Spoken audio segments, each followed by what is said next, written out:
नमस्कार. आज आपण खुसखुशीत अशा करंज्या बनवून घेणार आहोत. त्या देखील करंज्याच्या 2 वेगळ्या पद्धतीने. तर इथे मस्तपैकी सोनेरी रंगावरती या करंज्या तळून घेतलेल्या टम्म अशा फुगलेल्या करंज्या तयार आहेत. तर चला जास्त वेळ न घालवता आजच्या व्हिडिओला सुरुवात करूया. तर इथे एका मोठ्या बाउलमध्ये मी 2 लहान वाट्या मैदा घेणार आहे. तर इथे मी आता अंदाजे घालते आणि वाटीनीचं प्रमाण म्हणाल तर 2 वाट्या मैदा घ्यायचा आहे आणि अर्धी वाटी आपल्याला चिरोटी रवा घालायचा आहे यामध्ये. तर इथे मी अर्धी वाटी बारीक रवा घालून घेतलेला आहे. तर वाटीच्या अंदाजाने अर्धी वाटी आहे हा रवा. तर 2 वाट्या मैदा आणि अर्धी वाटी बारीक रवा हे व्यवस्थित आपल्याला चाळून घ्यायचं आहे. म्हणजे जर काही कचरा वगैरे असेल तर तो निघून जाईल. इथे तुम्ही फक्त मैद्याचं देखील वरचं आवरण करंजीचं बनवू शकता. परंतु जर रवा घातला ना बारीक तर त्या आवरणामध्ये नक्कीच फरक पडतो. तर आता हे सगळं चाळून घेतलेलं आहे. यामध्ये थोडंसं चवीनुसार मीठ घालून घ्यायचं तर जवळपास पाव चमचा इतकं मी मीठ घालून घेतलेलं आहे. व्यवस्थित मिक्स करून घ्यायचं आहे आणि आता इथे आपल्याला तुपाचं मोहन घालायचं आहे. तर 2 वाटी मैदा आणि अर्धी वाटी रवा यासाठी मी 2 चमचे भरून साजूक तूप घेतलेलं आहे आणि आता कडकडीत गरम करायचं आहे हे तूप. तूप गरम होतंय तोपर्यंत आपण रवा, मैदा आणि मीठ जे आहे घातलेलं, तर ते व्यवस्थित एकजीव करून घेणार आहोत. तूप देखील गरम झालेलं आहे. आता यामध्ये आपण घालून घेऊया. कडकडीत तुपाचं मोहन रवा मैद्यामध्ये घालायचं म्हणजे करंजीचं तयार होणारं आवरण खुसखुशीत होतं. आता हे तूप घालून घेतल्यानंतर मी लगेचच चमच्याने मिक्स करून घेते आणि व्यवस्थित आपल्याला हाताने देखील एकजीव करून घ्यायचंय म्हणजे तूप सगळीकडे या पिठामध्ये मिक्स होईल. चमच्याने आधी व्यवस्थित मी मिक्स करून घेतलं कारण की तूप गरम असताना भाजण्याची शक्यता असते आणि मग हाताने व्यवस्थित आपल्याला एकजीव करून घ्यायचे. आता या पिठाची मूठ करून बघायची आणि मस्तपैकी घट्टसर अशी ही मूठ तयार झाली की हे पीठ तयार झालं असं समजायचं. आता हे पीठ मळण्यासाठी आपल्याला थोडं-थोडं पाणी घालून हे पीठ मळून घ्यायचंय. करंजीचं पीठ मळत असताना आपल्याला जास्त पाणी घालायचं नाही. घट्टसर आपल्याला हे पीठ मळून घ्यायचंय आणि पीठ मळून झाल्यानंतर याला बाजूला ठेवून द्यायचंय. म्हणजे हा जो रवा आहे ना यामध्ये घातलेला तो छान असा मैद्यामध्ये मुरतो आणि फुलतो आणि याचा आता आपण ज्यावेळेस करंज्या बनवू ना तर त्यावेळेस सारण म्हणजे ह्याचं जे आवरण आहे मस्त खुसखुशीत असं तयार होतं. आता हे पीठ मी व्यवस्थित मळून घेतेय. पीठ मळून झालंय तोपर्यंत याला आपण झाकून ठेवूया म्हणजे मस्तपैकी रवा हा फुलेल आणि आता तोपर्यंत आपण सारण बनवून घेणार आहोत. तर इथे मी 1 वाटी सुक्या खोबऱ्याची घेतलेली आहे आणि त्याचे अशा प्रकारे तुकडे करून घेतलेले आहेत. किसलेलं खोबरं देखील घेऊ शकता किंवा डेसिकेटेड कोकोनट देखील घेऊ शकता. तर एका वाटीचे तुकडे करून घेतलेले आहेत मिक्सरमध्ये घालून घेतले आणि त्याचं छान असं आपल्याला मिक्सरमध्ये बारीक करून घ्यायचंय. तर डेसिकेटेड कोकोनट असतं ना, तशा प्रकारे आपल्याला हे खोबरं बारीक करून घ्यायचंय. आता इथे मी 2 वाटी खोबरं घेतलेलं आहे बारीक केलेलं आणि त्यासाठी आपल्याला 1/2 वाटी बारीक रवा घालून घ्यायचा आहे. आता इथे मी वाटीमध्ये काढून घेतलंय हे खोबरं. आता गॅस पेटवून घेऊया. पॅन ठेवलेला आहे गॅसवरती आणि यामध्ये जे ड्रायफ्रूटचे तुकडे आहेत ना, ते आपल्याला तुपामध्ये थोडेसे परतून घ्यायचे तर जवळपास अर्धा चमचा भरून इथे मी तूप घालून घेतलेलं आहे आणि अर्धा चमच्यामध्ये आपल्याला हे जे ड्रायफ्रूटचे तुकडे आहेत ना तर ते आपल्याला व्यवस्थित परतून घ्यायचे आहेत. तर कच्चे नाही घालायचे, परतून घालायचे म्हणजे खूप छान असा सारणामध्ये खमंग असा स्वाद येतो याचा. आता यामध्ये मी काय घेतलेलं आहे की काजू, बदाम आणि थोडीशी चारोळी घेतलेली आहेत आणि याला हलकासा सोनेरी रंग येईपर्यंत परतून घेते. हे परतत आहे तोपर्यंत आपण बारीक केलेलं खोबरं घालून घेणार आहोत. तर जवळपास 2 वाट्या भरून इथे मी खोबरं बारीक केलेलं घालून घेतलेलं आहे. तर 2 वाट्याला जवळपास 1 चमचा कमी असेल इतकं हे खोबरं मी घातलेलं आहे.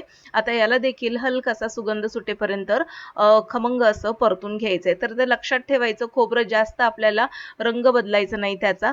हलकासा खोबऱ्याचा सुगंध सुटला की लगेचच त्याला काढून घ्यायचंय. आता हे तयार झालेले एका बाउलमध्ये याला काढून घेते. बाउलमध्ये काढून घ्यायचं तोपर्यंत हे थंड होईल आणि याच पॅनमध्ये आपल्याला जो बारीक रवा आहे तो घालून याला छान असा खमंग सुगंध येईपर्यंत परतून घ्यायचा आहे. यामध्ये आपल्याला 1/2 वाटी बारीक रवा घालून घ्यायचा आहे आणि त्याला देखील छान खमंग सुगंध सुटेपर्यंत परतून घ्यायचा आहे. रव्याचा देखील जास्त आपल्याला रंग बदलायचा नाही. खमंग असा सुगंध सुटला की लगेचच आपल्याला काढायचं आणि यामध्ये परतत असताना मी 1 चमचाभर तूप घातलेलं. तुपाचं प्रमाण कमीच ठेवायचं, जास्त घालायचं नाही तूप. रवा भाजण्यासाठी जवळपास मला 5 मिनिटे लागली. आता भाजून घेतलेला रवा आपण या बाउलमध्ये काढून घेऊया आणि त्याला गार करायला ठेवूया. याला व्यवस्थित आता मिक्स करून घेते आणि तोपर्यंत आपण साखर बारीक करून घेणार आहोत. तर साखर जवळपास इथे मी पिठी साखरेचा वापर 2 वाट्या करणार आहे.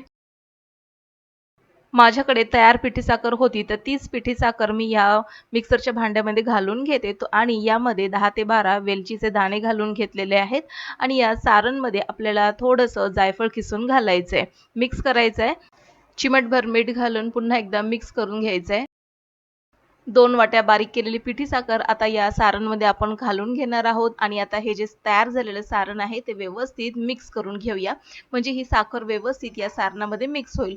आता हे सारण तयार करेपर्यंत पीठ देखील खूप छान असं मुरून तयार झालेलं आहे. तर आता इथे करंज्या करण्याच्या 2 पद्धती मी दाखवणार आहे.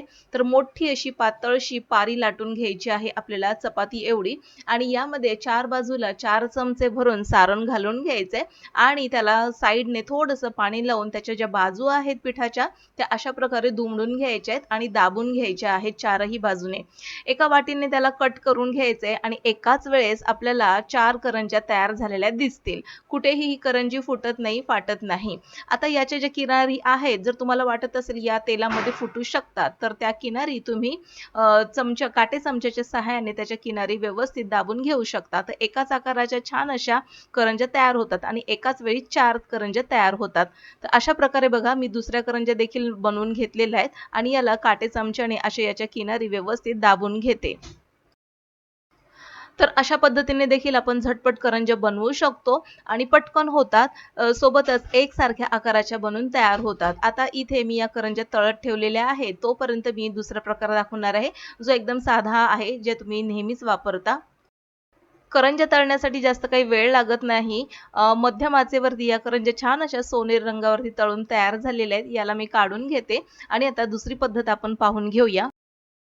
इथे माझ्याकडे 2 करंजीचे साचे आहेत. एक लाल आणि एक पिवळा. जो लाल रंगाचा जो साचा होता ना, तर त्यामध्ये तयार केलेल्या करंज्या साधारणपणे चपट्या अशा तयार होतात आणि त्यामध्ये सारण काही जास्त बसत नाही आणि हा जो पिवळ्या रंगाचा जो साचा आहे, त्याच्यामध्ये मस्तपैकी अशा टपोऱ्या करंज्या तयार होतात. तर मी पिवळ्या रंगाचा साचा घेतलेला आहे.